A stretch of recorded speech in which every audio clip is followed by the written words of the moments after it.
വിവിധ തരം കൃഷിയിൽ വിജയഗാഥ നേടി മുന്നേറുകയാണ് കൈപ്പറമ്പ് പുറ്റേക്കര സ്വദേശിനി ബേബി ജോസ്.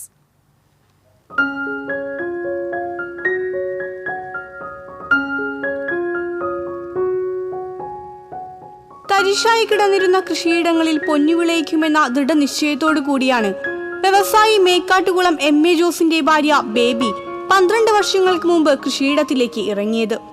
തെങ്ങ്, കവുങ്ങ്, കുരുമുളക്, ജാതി തുടങ്ങി വിവിധയിനം കൃഷികളും കൂടാതെ വിവിധ തരം പച്ചക്കറികളും കൃഷി ചെയ്തു വരുന്നുണ്ട്.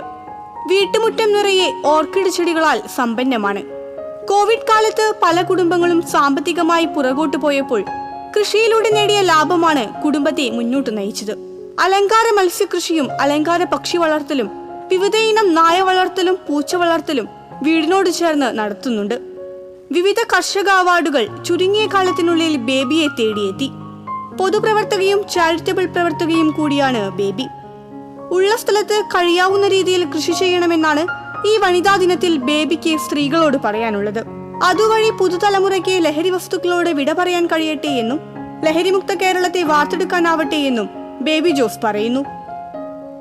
ഇപ്പോൾ നമ്മുടെ സമൂഹത്തിൽ കണ്ടുവരുന്ന കൊലപാതകങ്ങളും മയക്കുമരുന്നിന്റെയും ഒക്കെ അടിമകളായി കൊണ്ടിരിക്കുകയാണ് കുട്ടികൾ. അപ്പൊ അതില് നമ്മളെ വനിതകള്, അതായത് അമ്മമാര് തന്നെ വേണം കുട്ടികളെ കൃഷിയിലേക്കും ഗാർഡനിലേക്കും കൊണ്ടുവന്ന് അവരെ മുന്നിൽ നിർത്തിക്കൊണ്ട് തന്നെ അവരുടെ എല്ലാ ഒഴിവ് സമയങ്ങളും നമ്മള് അവരോടൊപ്പം ചെലവഴിച്ച് വാർത്തെടുക്കുക എന്ന് ഞാൻ എല്ലാ വനിതകളോടും അപേക്ഷിക്കുന്നു. TCV തൃശൂർ.